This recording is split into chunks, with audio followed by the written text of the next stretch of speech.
Muy bien, abran sus Biblias entonces, hermanos, en el profeta Abdías, en el libro profético de Abdías, y el tema que vamos a desarrollar, y con este tema también vamos a terminar, se titula El día de Jehová y la salvación de Israel. El día de Jehová y la salvación o la restauración, podríamos decir también, de Israel. Vamos a dar lectura de los versículos 5 al versículo 21. Y dice así la palabra del Señor. Porque cercano está el día de Jehová sobre todas las naciones. Como tú hiciste se hará contigo, tu recompensa volverá sobre tu cabeza. De la manera que vosotros bebisteis en mi santo monte, beberán continuamente todas las naciones, beberán y engullirán, y serán como si no hubieran sido. Mas en el monte de Sión habrá un remanente que se salve, y será santo, y la casa de Jacob recuperará sus posesiones. La casa de Jacob será fuego, y la casa de José será llama, y la casa de Esaú estopa, y los quemarán y los consumirán, ni aun resto quedará de la casa de Esaú, porque Jehová lo ha dicho. Y los del Negev poseerán el monte de Esaú, y los de la Cefela a los filisteos. Poseerán también los campos de Efraín, y los campos de Samaria, y Benjamín a Galaad. Y los cautivos de este ejército de los hijos de Israel poseerán lo de los cananeos hasta Sarepta, y los cautivos de Jerusalén que están en Sefarad poseerán las ciudades del Negev. Y subirán salvadores al monte de Sión, para juzgar al monte de Esaú, y el reino será de Jehová. En los versículos del 1 al 9, analizamos hace algunos domingos atrás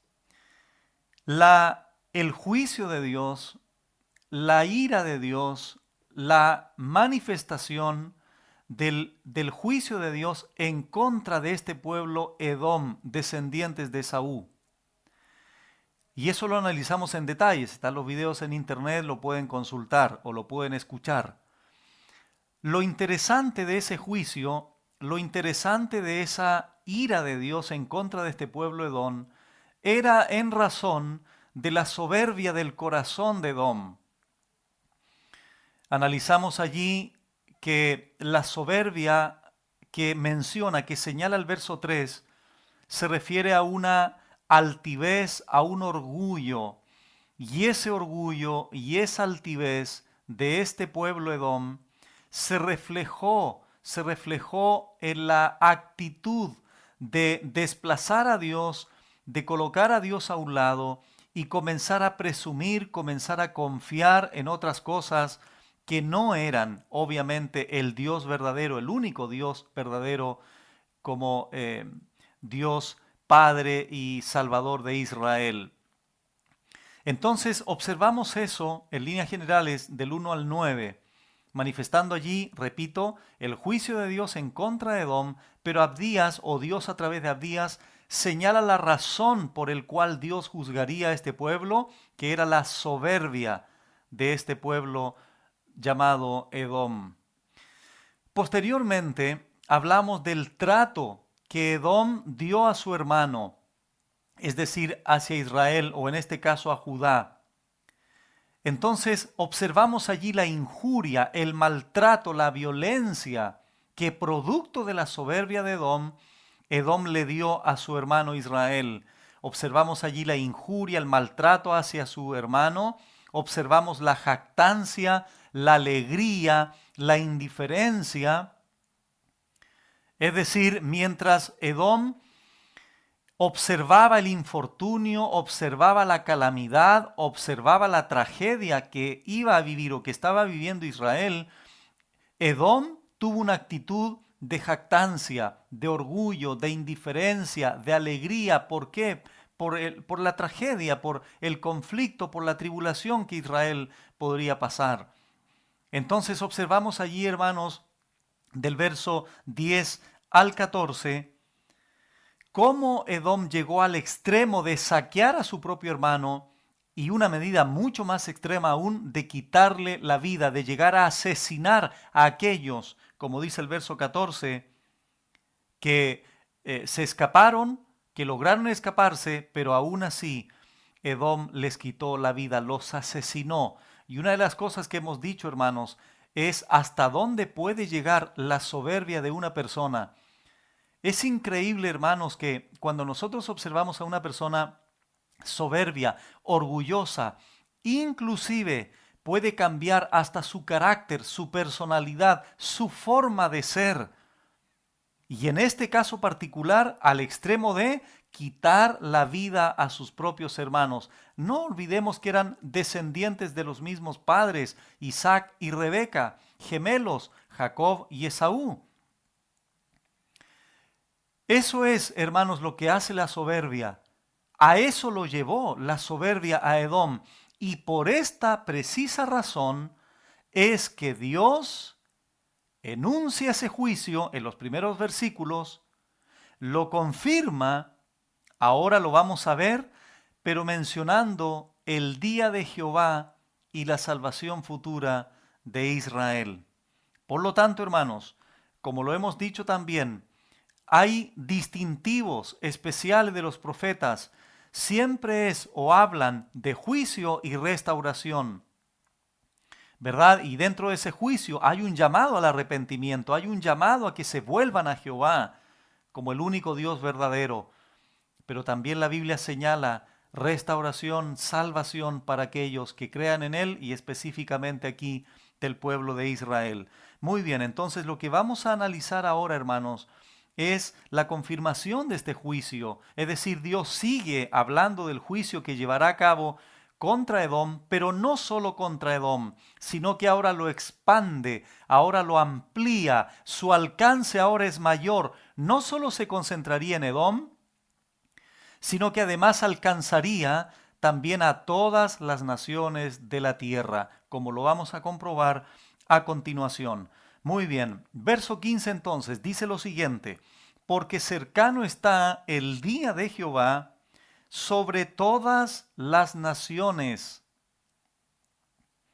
Como tú hiciste será contigo, tu recompensa se volverá sobre tu cabeza. En este pasaje en particular, leído recién, podemos observar o destacar tres cosas en particular. En primer lugar, se menciona el día de Jehová. De ahí el título del mensaje de hoy. Entonces, lo primero que observamos es el día de Jehová, y este día de Jehová está cercano. En segundo lugar, este día de Jehová, si ustedes notan la mitad del texto, dice que es sobre todas las naciones de manera general. Y en tercer lugar, observamos que este día de Jehová también es sobre Edom particularmente.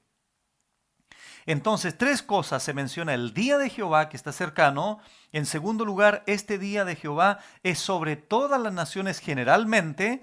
Y este día de Jehová es sobre Edom también particularmente. Surge una pregunta entonces importante, hermanos. ¿Qué es el día de Jehová? Porque esa es la expresión por el cual inicia Abdías, versículo 15. ¿Qué es el día de Jehová? Y amados hermanos, aquí podríamos estar en muchos estudios, muchas horas de explicación, porque es un tema muy amplio. Y de hecho, hermanos, tenemos la iniciativa, si Dios lo permite, después que terminemos el libro de Romanos, en algún momento enseñar Apocalipsis. Y si llegamos a estudiar Apocalipsis, podríamos desarrollar con mucho mayor profundidad lo que es el día de Jehová, como señala Apocalipsis 6 al versículo 18, perdón, al capítulo 18 de Apocalipsis, de 6 al 18. Pero eso lo podemos dejar para más adelante. Lo que voy a hacer a continuación, hermanos, es manifestar o dar a conocer a ustedes de manera muy breve lo que significa la expresión el día de Jehová. Lo primero que podemos señalar es que esta expresión el día de Jehová aparece 19 veces en el Antiguo Testamento, señalado principalmente por los profetas. Es una frase relevante entonces. En el Nuevo Testamento también se menciona un par de veces, 4 veces se menciona en el Nuevo Testamento con el día del Señor, con el título el día del Señor. Entonces, vamos a ver algunos pasajes, hermanos, donde se expresa esta misma frase. Pero, ¿por qué quiero hacer esto? Porque la misma Biblia va a ir sentando la definición, va a ir sentando la descripción de lo que es el día de Jehová con algunos adjetivos calificativos. Y eso obviamente nos ayudará a comprender mejor el concepto o idea adecuada de este tiempo señalado con el día de Jehová.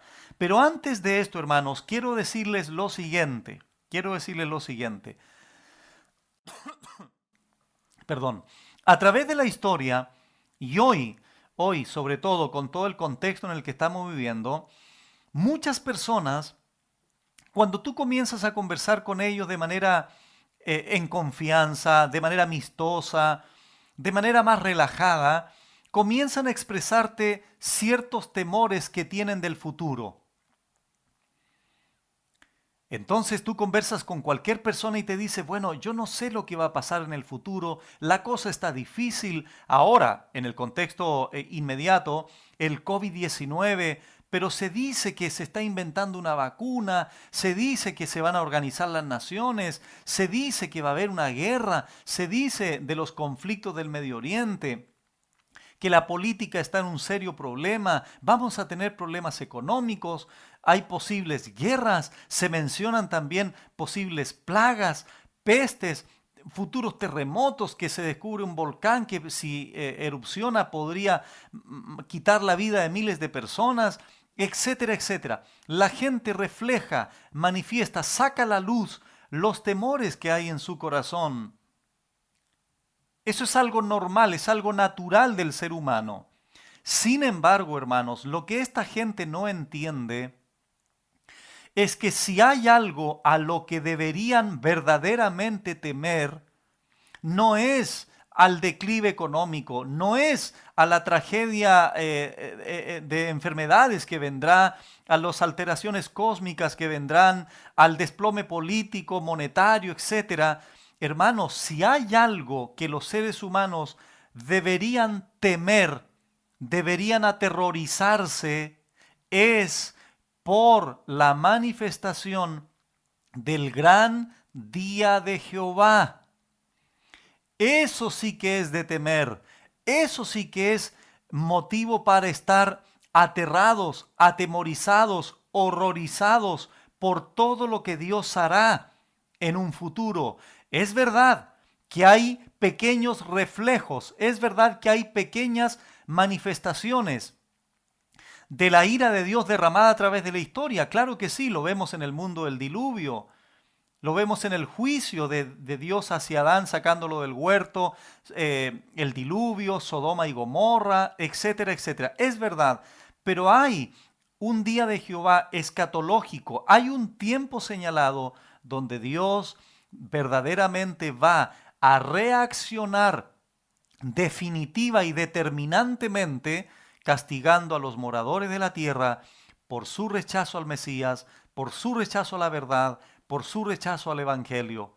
Entonces, si hay algo que hay que temer, es a este día que señala Días, titulado el gran día de Jehová. Muy bien, ¿por qué razón entonces? Por lo siguiente, abran su Biblia, retrocedamos algunos libros proféticos al profeta Jeremías, capítulo 30. Entonces, ¿qué quiero hacer a continuación? Retomo la idea anterior. Lo que quiero hacer a continuación es que la misma Biblia nos vaya ayudando a comprender la definición, el concepto, la idea de lo que es el día de Jehová con algunos adjetivos calificativos. ¿Qué dice Jeremías capítulo 30, versículo 7? Jeremías dice, cuán grande es aquel día, tanto que no hay otro semejante a él. Tiempo de angustia, ¿para quiénes? Para Jacob, pero de ella será librado. ¿Qué observamos aquí, hermanos? En primer lugar, que este día de Jehová es grande. Primer adjetivo que observamos aquí, es grande. No hay otro semejante a él. Es decir, es un tiempo, es un día específico donde Dios va a manifestar, va a derramar algo que no ha derramado antes, que no ha hecho antes.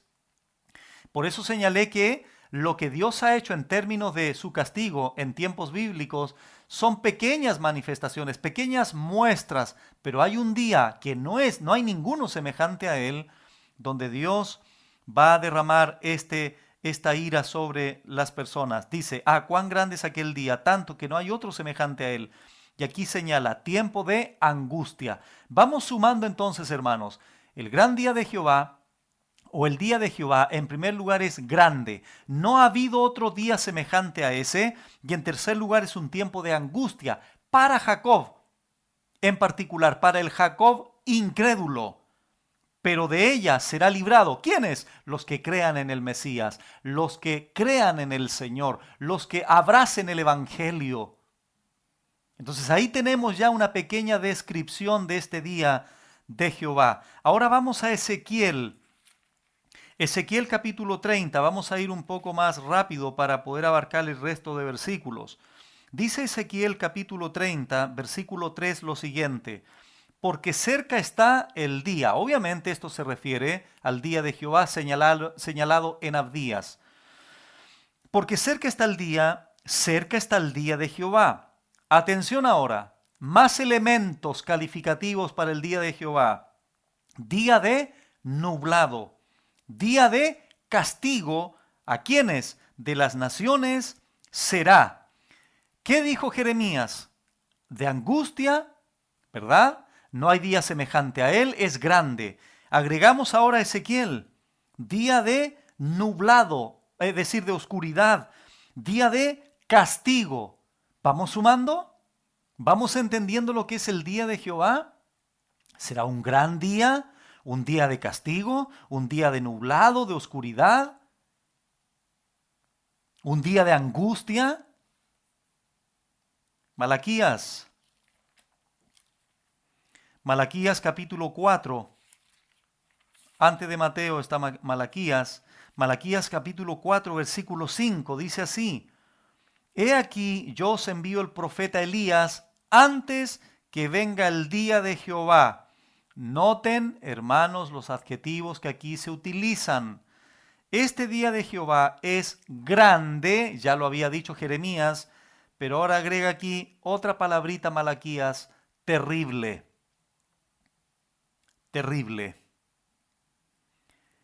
Un día de angustia, de nublado, de ira, de castigo, es grande, es terrible.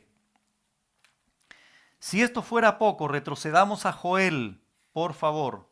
Joel está antes de Amós y antes de Abdías, obviamente.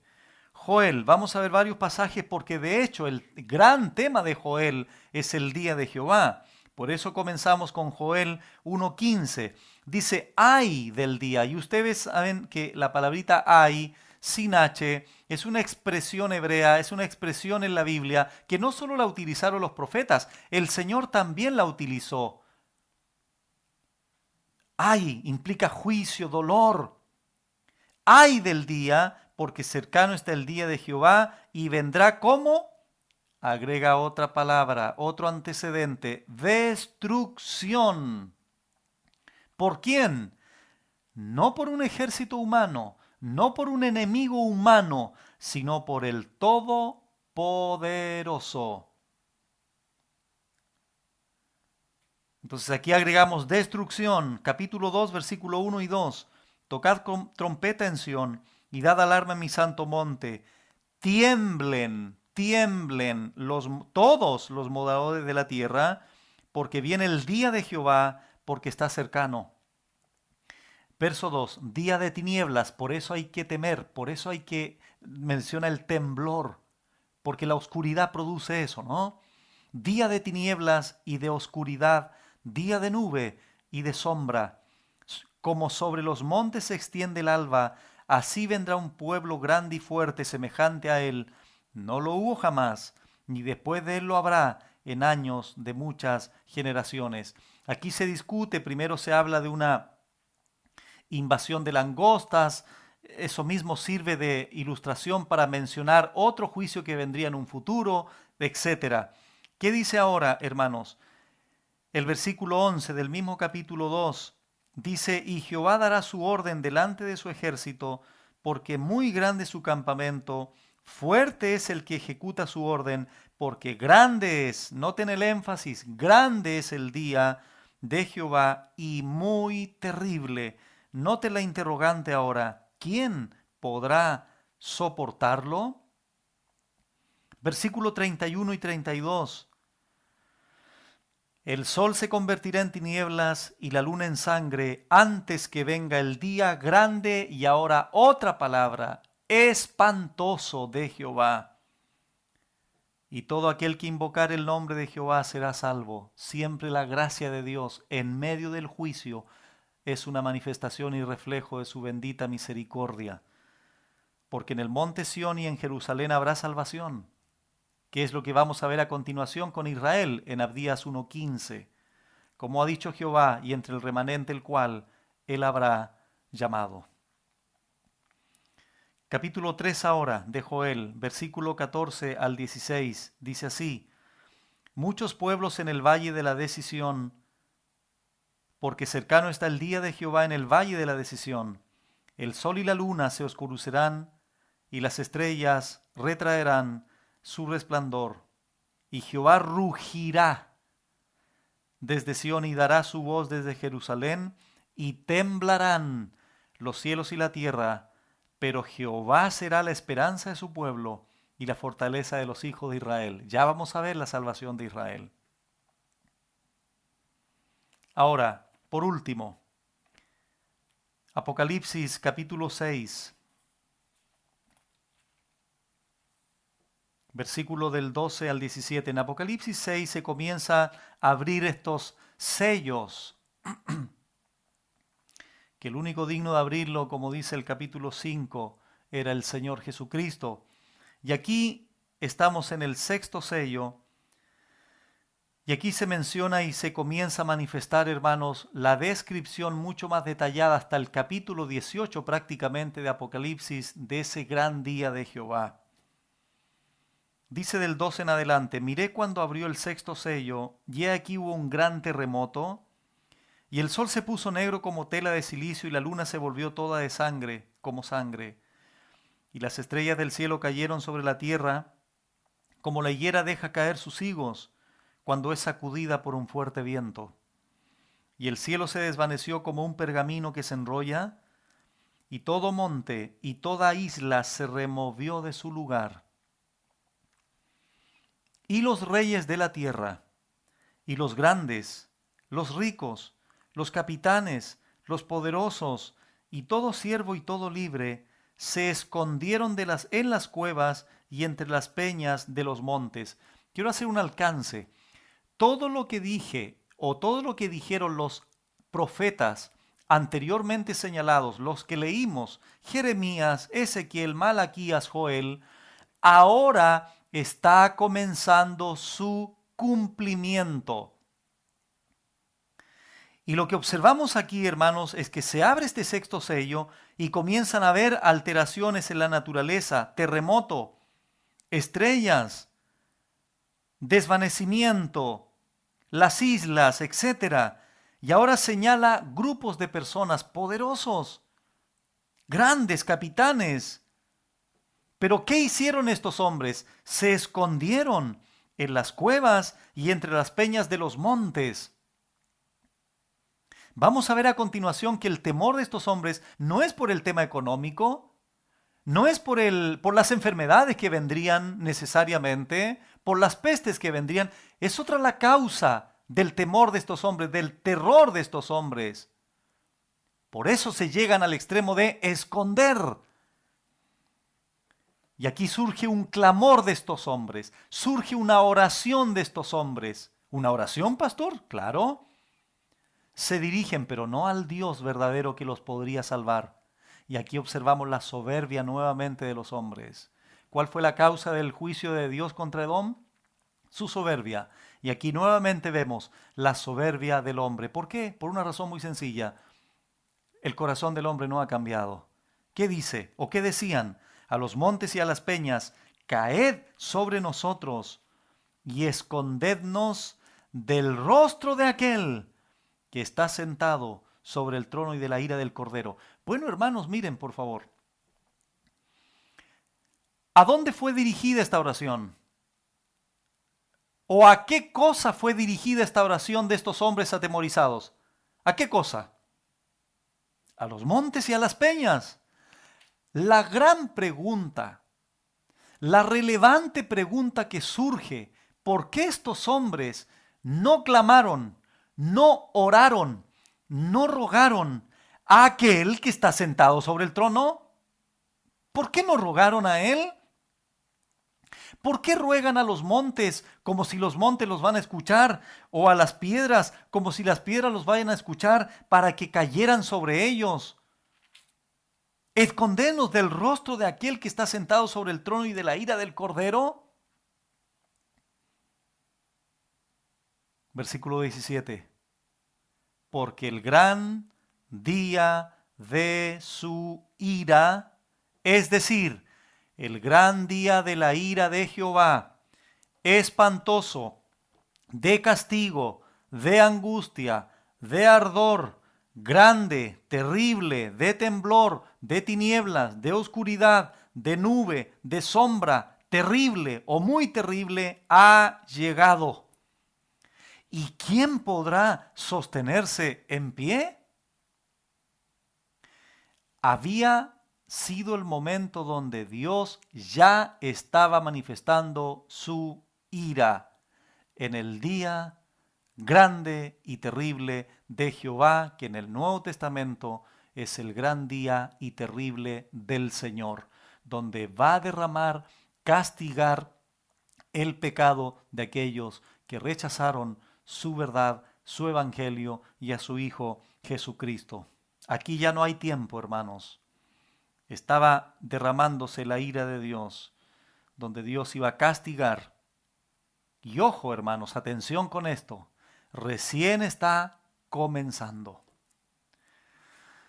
Y eso es lo más terrible. Imagínate que si al inicio de este gran periodo de tiempo de ira de Dios, donde derrama su castigo a los moradores de la tierra incrédulos, si recién está comenzando y ya estaban de manera extrema atemorizados, ¿cuánto más será en todo el desarrollo del gran día de la ira de Jehová?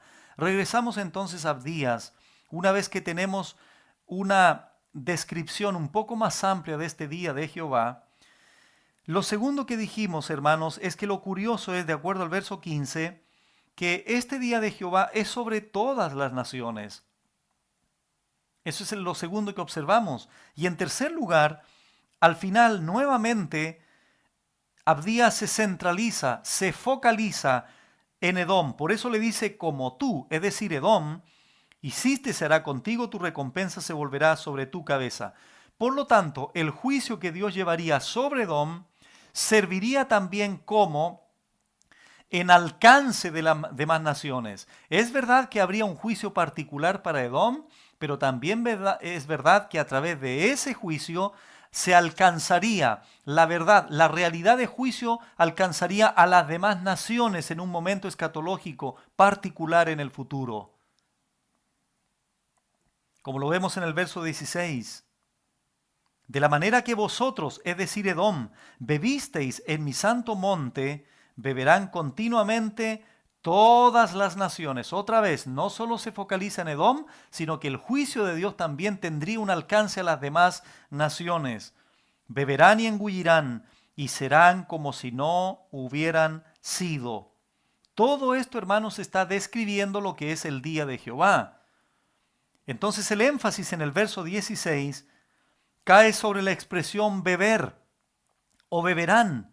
Por eso dice, de la manera que vosotros bebisteis en mi santo monte, beberán continuamente todas las naciones, beberán y engullirán y serán como si no hubieran sido. Beber aquí, hermanos, es una figura, es una expresión que tiene que ver con juicio, es decir, estos beberían el juicio de Dios. Y engullirán aquí tiene que ver con beber, es el mismo énfasis, pero con mayor intensidad, con mayor expresión, beber de manera desesperada, beber de manera atolondrada, que te atoras, que tienes que tragar.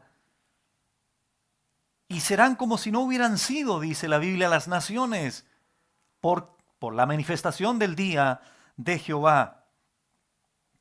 Entonces, en el versículo 15 y 16, hermanos, se menciona este día de Jehová, un periodo terrible de juicio donde Dios va a reaccionar activa y directamente en contra de todas las naciones que rechazaron, que no creyeron, que fueron indiferentes al Mesías, a su mensaje, a su evangelio. No solo Edom, sino también todas las naciones de la tierra, o hay otra expresión en la Biblia interesante que es a todos los moradores de la tierra.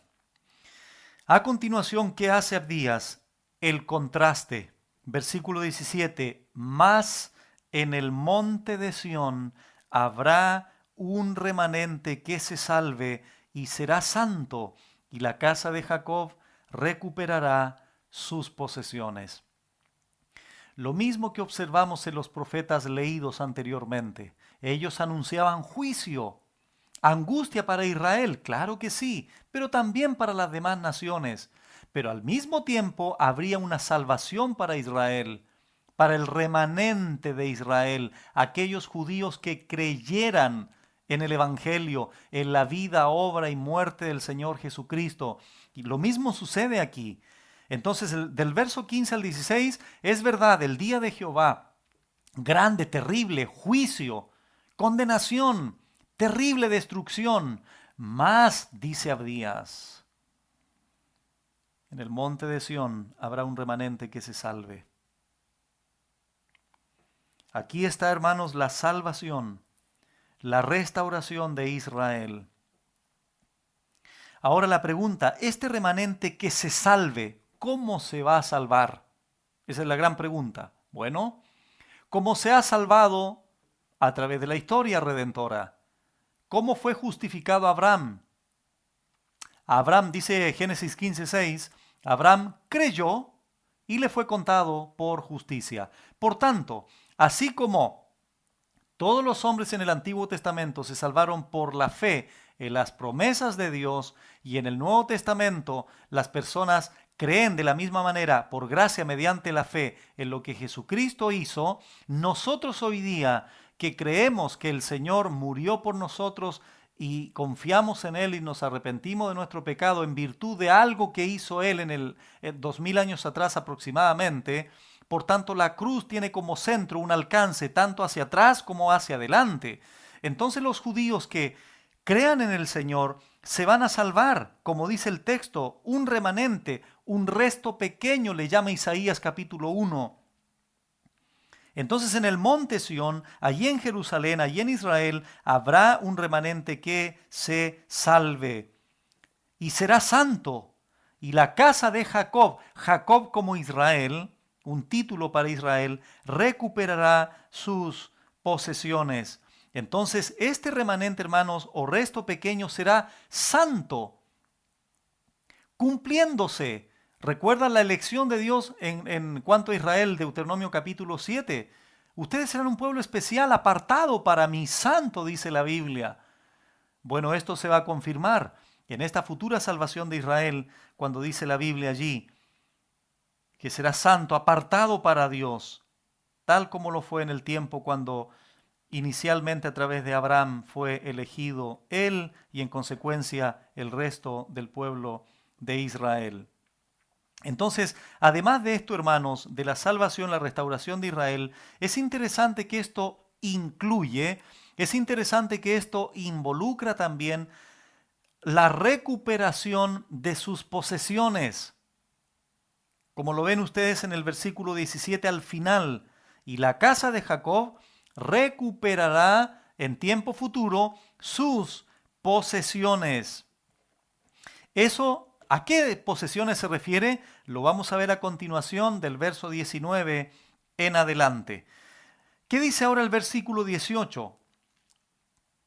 Sigue ampliando la explicación de lo que es el día de Jehová, porque dice lo siguiente, versículo 18, la casa de Jacob será fuego, y la casa de José será llama, y la casa de Esaú estopa, y los quemarán y los consumirán, ni aun resto quedará de la casa de Esaú, porque Jehová lo ha dicho. Porque Jehová lo ha dicho. Aquí la casa de Jacob, cuando menciona el verso 18, y la casa de José, son títulos finalmente para referirse a Israel. Y cuando la Biblia dice que la casa de Jacob será fuego y la casa de José será llama, y por otro lado Esaú estopa, vemos aquí fuego, estopa. Estopa es paja en el hebreo aquí. Entonces por un lado Israel será fuego y la estopa paja. Podríamos decir, ¿qué cosa va a destruir al otro? Bueno, el fuego a la paja, no la paja al fuego. Por tanto, Dios usará a Israel para juzgar también, no solo a Edom, sino al resto también de las naciones. Es interesante eso, hermanos. Por eso es que se menciona que los quemarán. ¿Quién quemará a quién? En la figura aquí que se utiliza por el fuego, bueno, Israel a Esaú. Esaú será quemado, ni un resto quedará de la casa de Esaú. ¿Por qué razón? Porque Jehová lo ha dicho. Esta es la única, indudable, inquebrantable garantía que tenemos los creyentes en cuanto al cumplimiento de la palabra de Dios. Dicho de otra manera, ¿por qué creemos que Dios va a hacer lo que va a hacer? Porque Jehová lo ha dicho.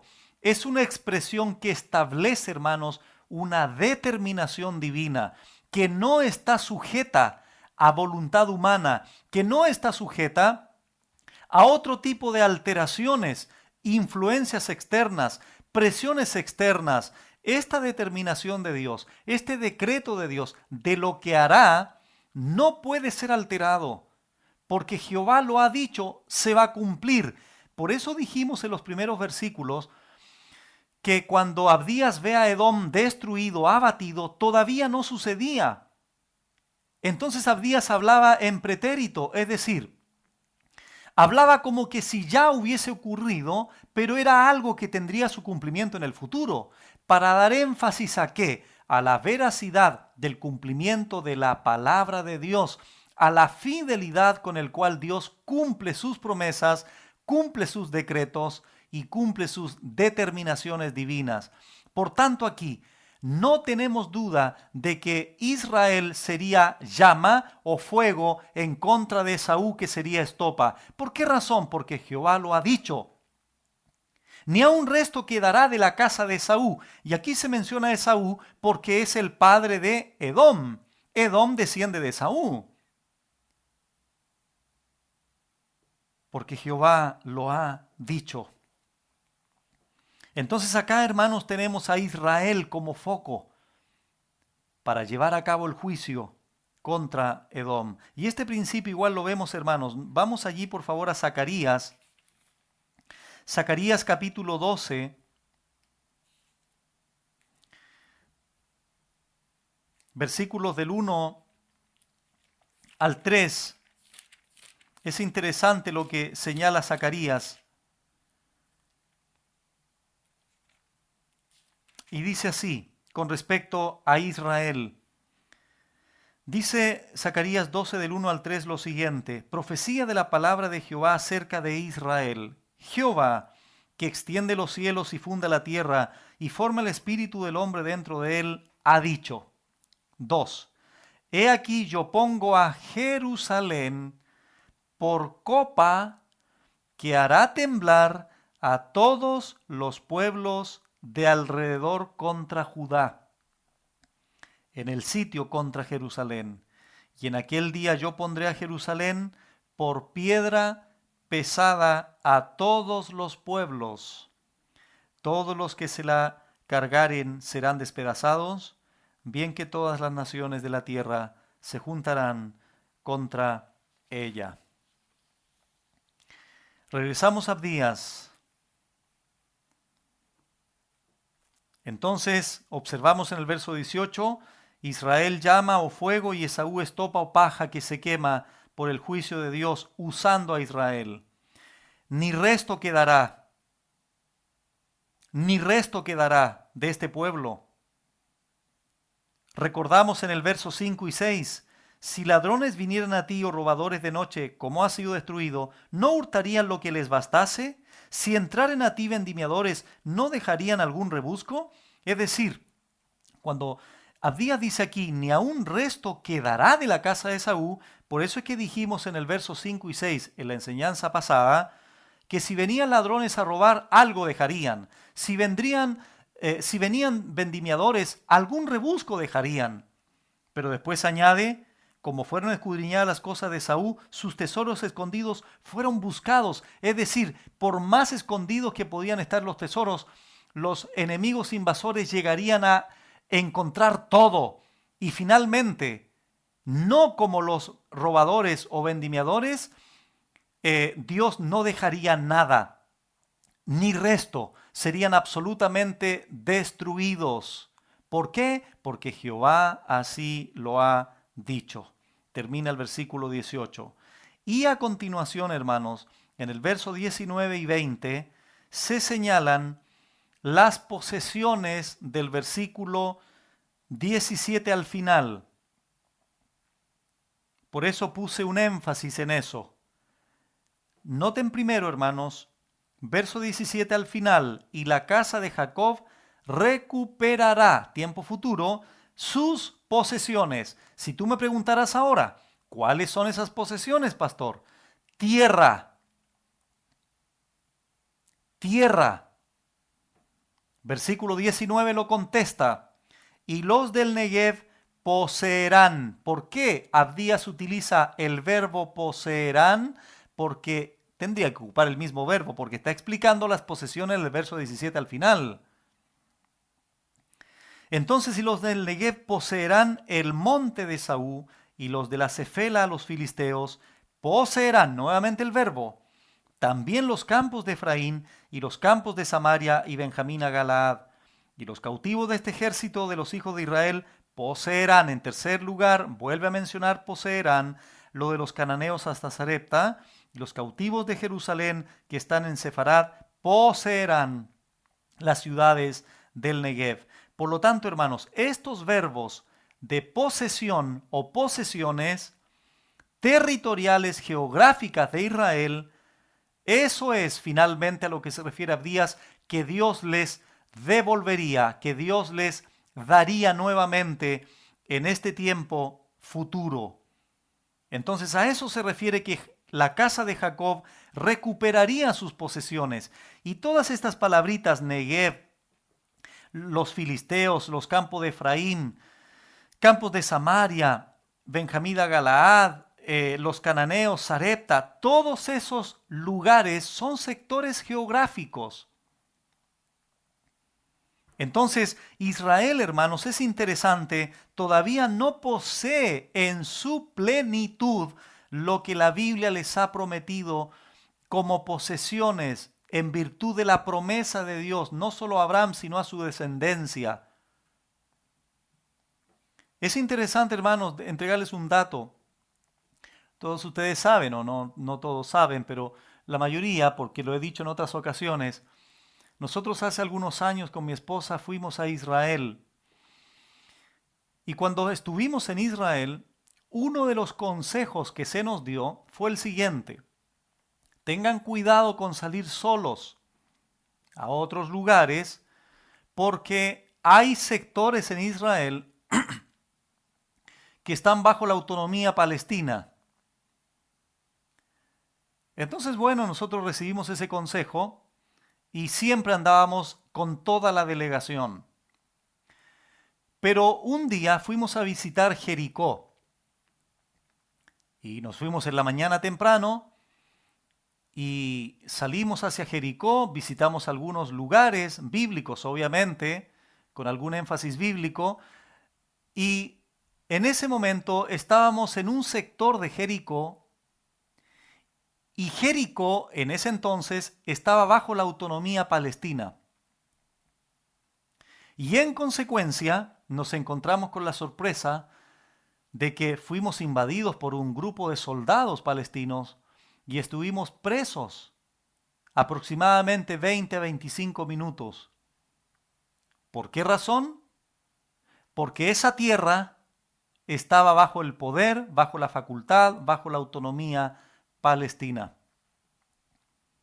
Gracias a Dios después fuimos liberados porque se hicieron algunas conversaciones, algunos llamados, y gracias a Dios que Dios nos liberó de eso porque pudo haber sido trágica el desenlace.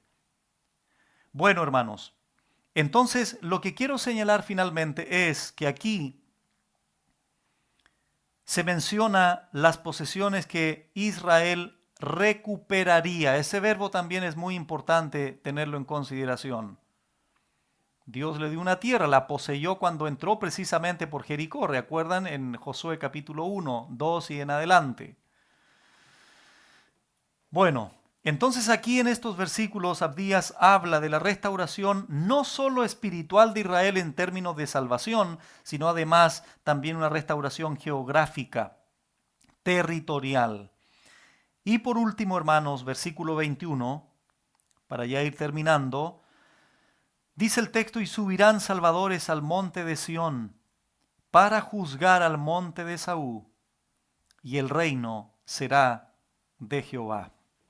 Así como Dios levantó jueces o gobernadores en el tiempo antiguo, de la misma manera lo hará en el reino milenario. Dice el texto, y subirán salvadores al monte de Sión para juzgar al monte de Esaú, y el reino será de Jehová. Cuando las naciones sean juzgadas por Dios, cuando se lleve a cabo todo este proceso del día de la ira de Jehová, Dios establecerá su reino milenario, una teocracia en la que Dios va a gobernar de manera directa a su pueblo en la tierra. Es verdad que Jehová ha reinado, es verdad que Jehová reina, pero también es verdad que reinará en el futuro, pero lo hará nuevamente con Jesucristo en la tierra, como lo señala Zacarías 14 del 4 al 9 y como lo señala también Apocalipsis capítulo 15. Y el reino será de Jehová.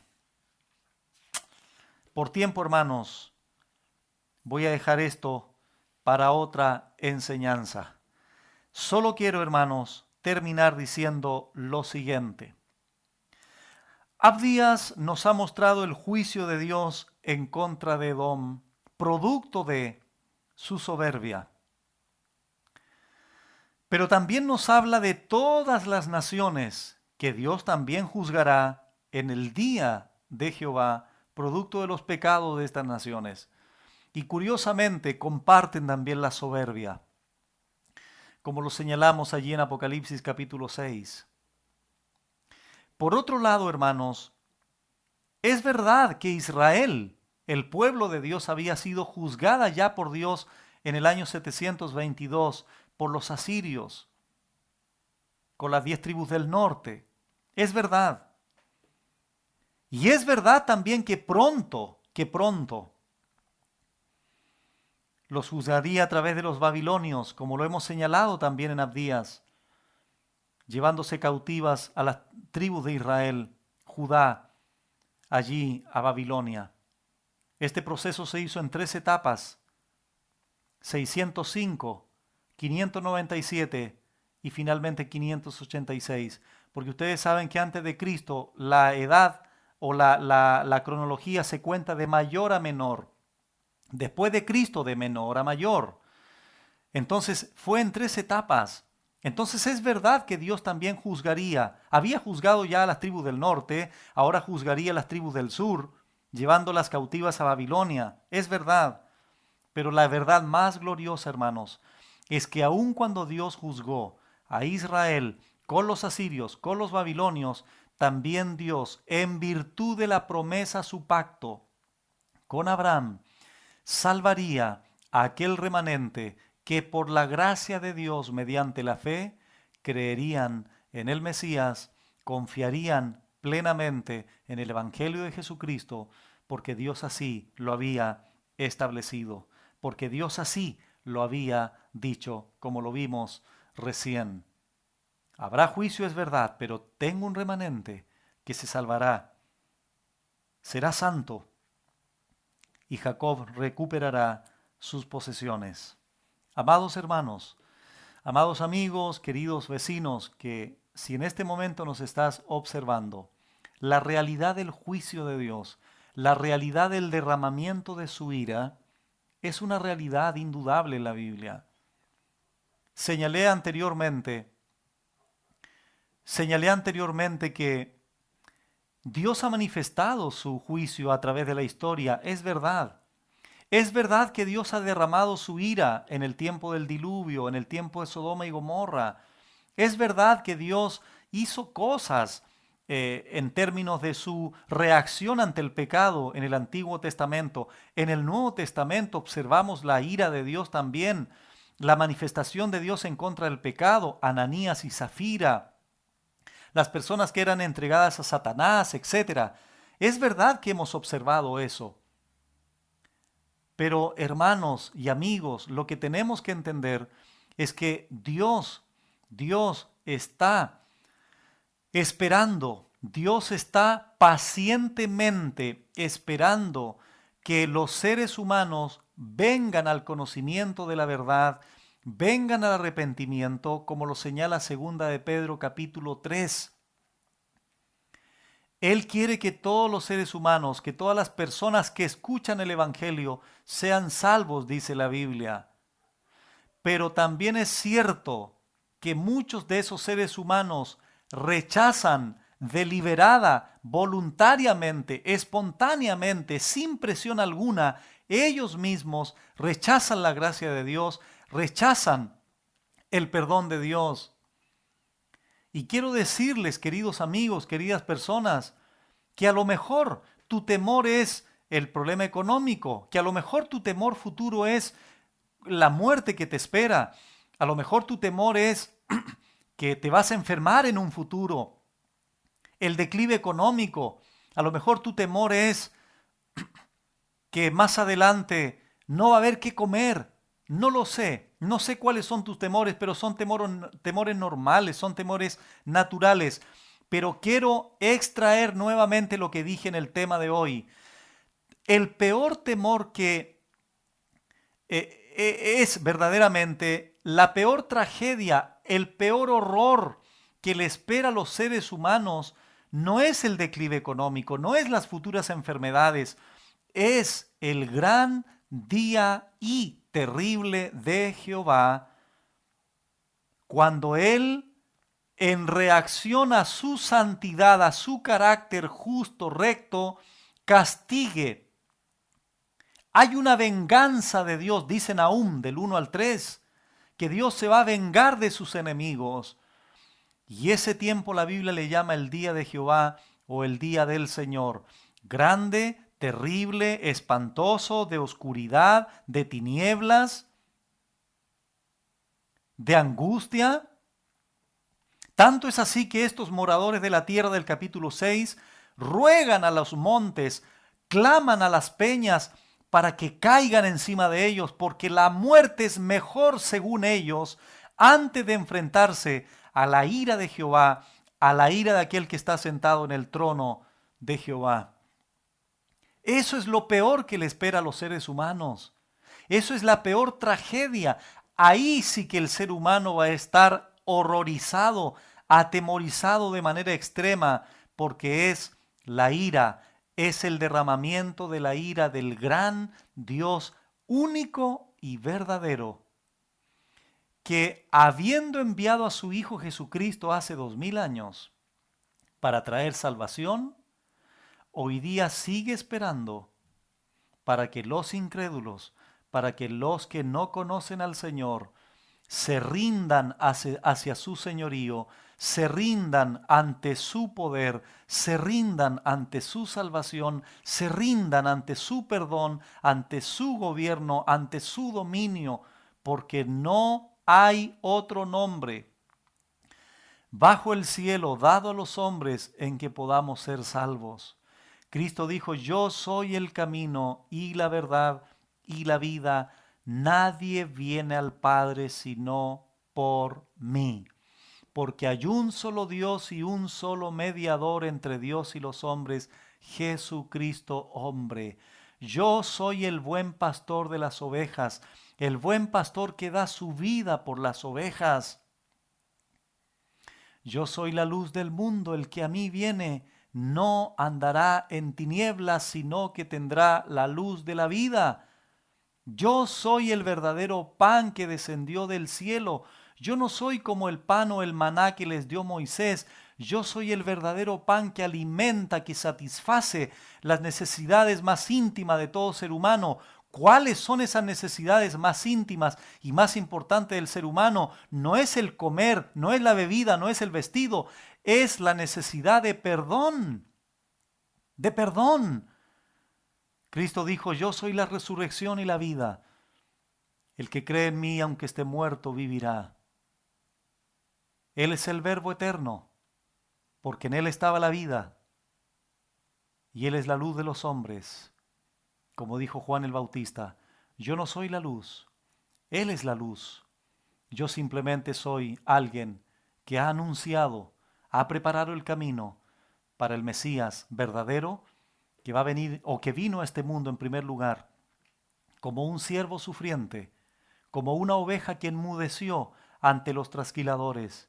Pero Él, Señor Jesucristo, vendrá por segunda vez a la tierra, y antes de ese evento maravilloso que esperamos, Él derramará su ira contra todos aquellos que negaron la obra redentora maravillosa de nuestro Señor Jesucristo.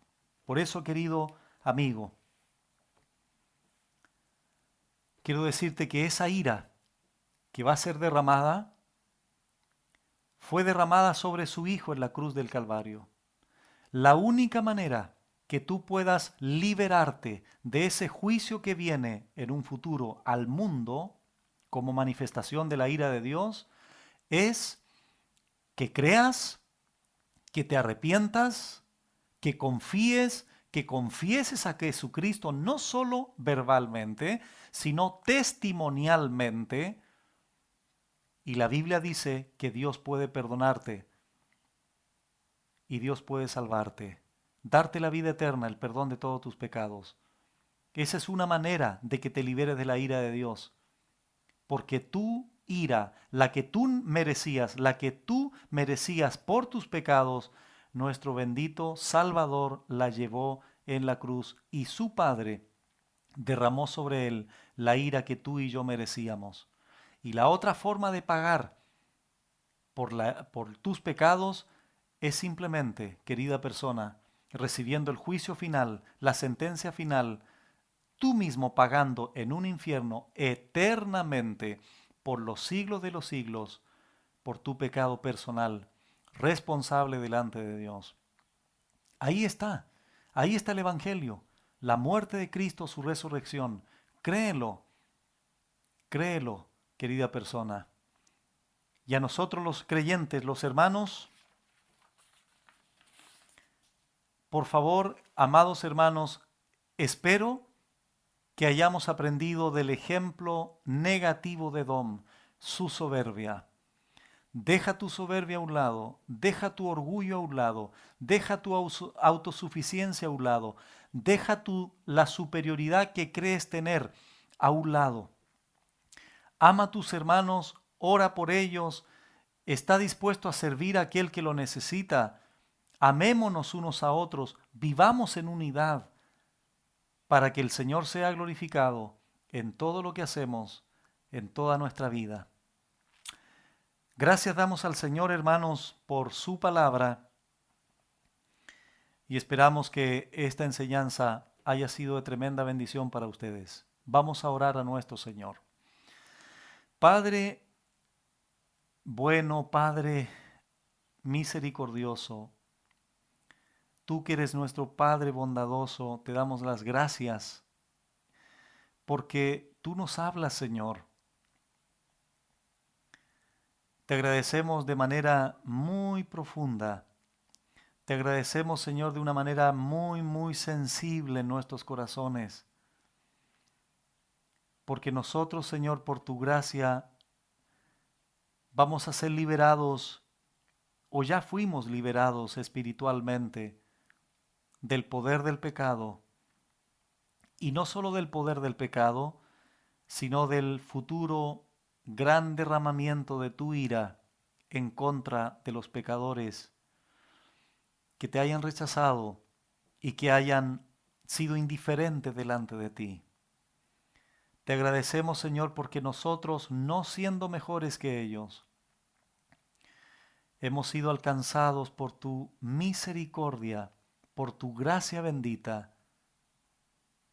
Y eso a lo único que nos lleva, Señor, a todos nosotros, es a estar profundamente agradecidos, incansablemente agradecidos por la bendición de ser tus hijos, comprados a precio de sangre, redimidos por tu preciosa sangre y lavados nuestros pecados con tu preciosa sangre, con ese sacrificio, con esa muerte sustitutiva allí en la cruz. Te agradecemos, Señor, con toda nuestra alma lo que has hecho por nosotros. Y ayúdanos, Señor, a ser portavoces del Evangelio, para que todos aquellos que están inscritos en el libro de la vida desde antes de la fundación del mundo, vengan ahora en su cronología de vida a la salvación. Ayúdanos a predicar el Evangelio. Ayúdanos, Señor, a transmitir las buenas nuevas de salvación. Pero también, Señor, ayúdanos, danos sabiduría para también comunicar y transmitir el juicio que viene. Por eso tu palabra dice que Dios manda a todos los hombres que se arrepientan en todo lugar, porque Dios ha establecido un día donde juzgará. Entonces entendemos, Señor, que el Evangelio involucra hablar del juicio, de la ira que viene en contra del pecador. Tu palabra dice que tú estás airado contra el impío todos los días. Dice el Evangelio de Juan capítulo 3 que la ira de Dios está sobre el pecador en tiempo presente. Señor, por favor, salva, continúa haciendo tu obra salvífica, Señor, a través de estas enseñanzas y de otros hombres de Dios que predican tu evangelio de manera sana. Trae, Señor, por favor, a la conversión a aquellos que escuchan el evangelio y que ellos, de manera personal, de manera responsable, de manera individual, también confiesen su pecado, se arrepientan personalmente y crean, confíen con todo su ser en que solamente tú los puedes salvar. Y que el peor temor que puedan tener no es por el declive económico futuro, por las enfermedades futuras, sino por el gran día de Jehová que vendrá sobre este mundo para juzgar, para condenar eternamente en un castigo eterno. Gracias te damos, Señor, por haber concluido este profeta Abdías, y gracias por todo lo que hemos podido extraer como aplicación para cada una de nuestras vidas cristianas, piadosas delante de ti. A ti la gloria, Señor bendito. En el nombre de Jesús. Amén.